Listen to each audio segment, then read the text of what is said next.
What's up, y'all? I'm here to give another fight prediction for Bellator.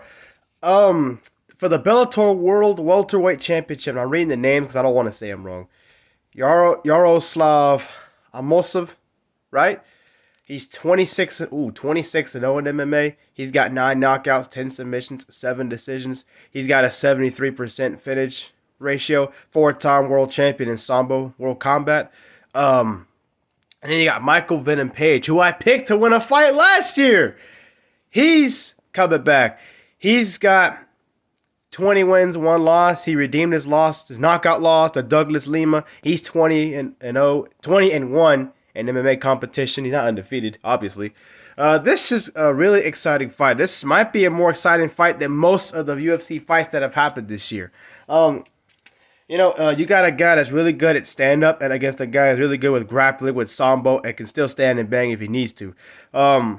Normally, I would pick Michael MVP to win this fight, but I'm going to swing towards Yaroslav Amosov. I'm trying to say his name right, man. I got it written down right here. I'm going to pick him to win this fight, for a few reasons. Reason number one, he's from Ukraine, man. I mean, anybody who's fighting from Ukraine is not in the war, but they're still fighting and out there making a paycheck, you know what I'm saying?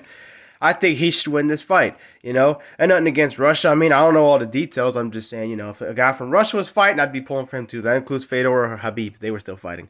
Fedor still is fighting. I just think his wrestling, his sambo abilities, his grappling abilities are going to be too much for MVP to handle. And I think even though MVP does have the edge in the stand-up department in terms of kickboxing and boxing, I think Yaroslav can still land big punches on the feet and move away from and outmaneuver on the feet just enough where MVP could probably catch it but not hurt him as much as he would like. And I think Yaroslav is going to make MVP hit and miss most of this fight. And the ones that count, he's going to probably catch a leg kick or something and take him down and use some ground and pound. I don't know if he'll submit him, but he can certainly win a decision over MVP by grinding him out. Much like Fedor did with Nogueira and Pride back in 2003. Yeah, I'm a big MMA fan. Something like that, but a little bit more competitive, not where Nogueira was dominated in that fight. I don't think MVP is going to get really dominated. I just think he'll get outmaneuvered. He'll get outclassed some. Each round would probably be a 10-9. I think you might see MVP keep the fight standing long enough in 1 or 2 of the rounds to where he might actually win a round or 2 in this fight because of his stand-up. But, nah.